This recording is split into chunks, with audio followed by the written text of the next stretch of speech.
Jenna, congratulations. You're going to be a new mom. Now, your character, Laura, makes some pretty big mistakes. Did you learn anything from her as to what you would or wouldn't do as a parent? I think that this movie is a pretty good how not to be a parent instruction manual. So I don't think I'll be borrowing anything from her, with the exception of the fact that she has a deep love and desire to bond with her son. She just doesn't go about it in a very effective way. So no cursing in front of the kid?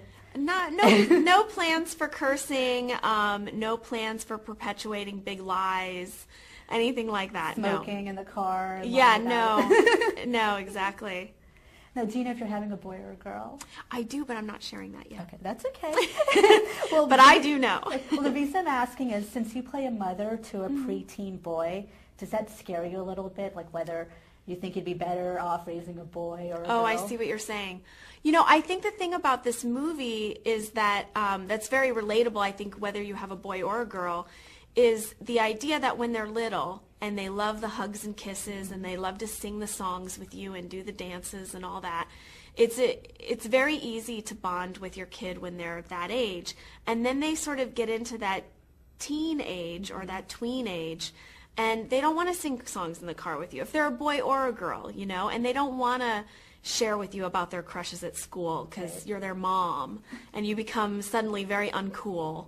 And so, yeah, I mean, I think that's sort of a heartbreaking phase for all parents when they realize that their baby isn't really just their little baby anymore. Do you have any nieces or nephews I you've seen it do. with? No, because she's still so little. She's still just a baby. She's still only 18 months old. Okay.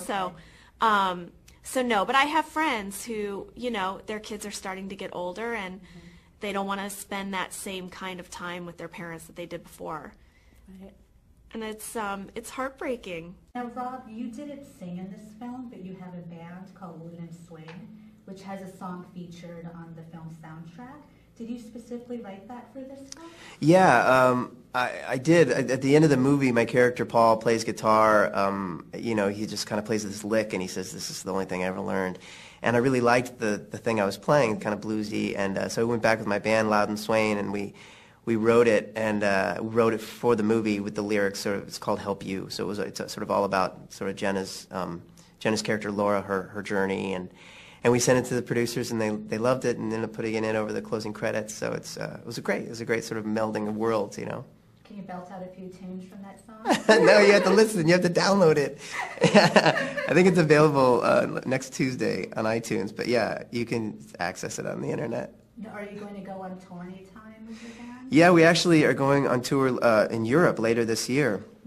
First time we've ever gone to Europe, but we've sort of built a fan base there, and so promoters flying us over. We're going to do France and UK and Germany, which is That's crazy. usually how it works, though. You get big in Europe, and then... Yeah, and then you can say, we're huge in Europe. Right. I love how you had your son play hooky from school, so you could take him to the radio station. If you were a dad, is that something you would do? You know, it's a good question. I am a dad now, and Congratulations. Thank you. And so, yeah, that was something I related to, because I definitely am like a dad who's still kind of a kid myself. And this character, Paul, he sees his kid as having talent he never had, and is wanting to give him opportunities he never had, because Paul is trapped in his life. He always played by the rules, and now he's unhappy. So he sees a life for his kid that he maybe wasn't able to have. So I can relate to it totally. Would I be able to get away with it? I don't know if I would be able to get away with yanking my kid out of school to bring him to see a concert, but I can't wait till he's of age where I can actually take him to shows, take him to concerts, you know. So that part I can relate to. I just don't know if I could get away with it. I'd get in so much trouble. You didn't in the film either. I know, exactly, and I could relate to that. Yeah, and Paul's wife is none too happy that he does that. Now, besides going on tour, what other projects are you working on? You know, I've been doing a lot of guest star work on shows. I just did an episode of Psych, the TV show Psych, and I was just saying that the project I'm working on right now is kind of a interesting thing I'm doing for the DVD of Hangover 2. They're making a mockumentary about the making of that movie, and I'm playing the documentarian. So it's been a trip. It's the trippiest job I've ever had, working with all those guys and set up these mock interviews, and but it's going to be really funny. It's shaping up to be a fun project. Now, do you prefer singing or acting? Acting has always been my main thing, It's always been my main job, and the other was always extracurricular for me. But lately, like I said, the band's been doing things and getting more success, which is awesome. And for me, it all comes from the same place, They both come from my artistic side. So, I love them both. But, acting is what I went to school for. Acting was always sort of like where my vision was, and this was always going on over here. So I'm just happy to have success in both. Thank you. Daniel, you did a little cursing in the film.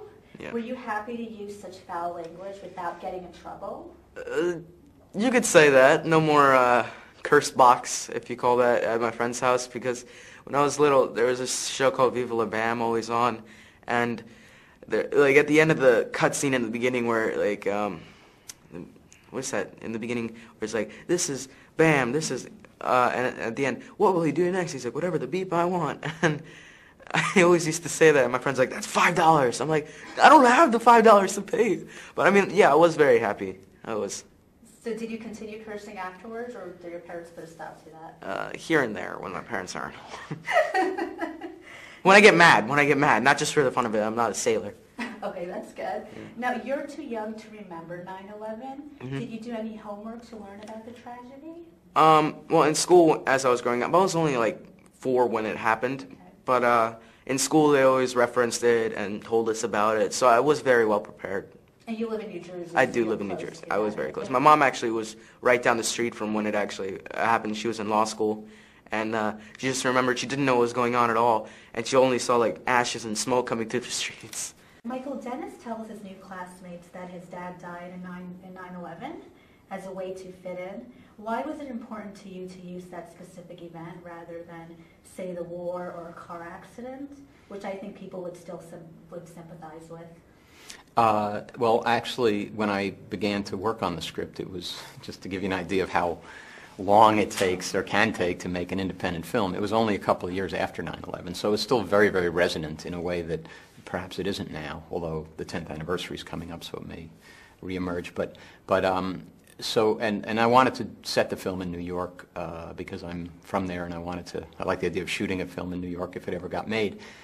And so it just felt like, it was so present at that time that it just felt like such a big, huge, outrageous lie that nothing else could quite match, and so it just felt right. Well, 9/11 is a very sensitive subject, so did you ever second-guess yourself? Because there could be some backlash to using that. Yeah, well, I imagine there could be some backlash to using 9/11, but my criteria was one thing only: is it believable? Is it truthful? In other words, when this kid, who's, it's been less than a year since 9/11, and he's just lost his father that he idolized, and he's in a new school, and he's the first day being made fun of for being overweight and all of that, do you believe that in a moment of just like desperately wanting to fit in, that he might blurt that out and say that? Is that believable that he would do that? And secondly, do you believe that his mother, who already is groping for a way to sort of help this boy through a terrible time in his life, but she can't seem to get to him, and that he begs her not to humiliate him by telling the truth? Do you believe that in that moment she would, against her better judgment, say yes? If you believe those things could happen, if they're truthful, if real people might do that in a real situation, then to me, then that's the only criteria that was important to me. It wasn't if it's not contrived or invented, but actually something that might happen. Okay, you have such a successful track record for writing and producing for television. Why did you decide to move over to film at this point in your career? Well, I'd done TV for many, many years, and it's an exhausting grind. But specifically, so is doing a movie, but a movie is more of a sprint, whereas a TV show, season after season, if a show goes that long, it's literally, killer hours for 10 months, 11 months of the year. And I just got to the point where I was burned out and couldn't really physically do it anymore. But also creatively, I like the idea of a new challenge and trying to write in a different form. And I saw the movie, when I saw the movie You Can Count on Me, like a Kenneth Lonergan film, I just was so affected by the movie and got in my mind, I would love to do a movie like that, about very ordinary people and what's kind of compelling about the problems that they face.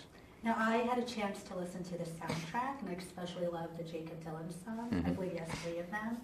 Were you a fan of his before? Because I believe he wrote the song specifically for this film. Yeah, I was a huge Wallflowers fan, Right. and but the way he came to this film was that a few months before we shot, I was just driving in my car and I had my iPod playing and it was on shuffle, so any random song can come up. And this one Wallflowers song came on called "Health and Happiness," and I just the film was obviously on my mind, and I was thinking, oh my goodness, that would be such a great sound for the film, and his voice and his attitude.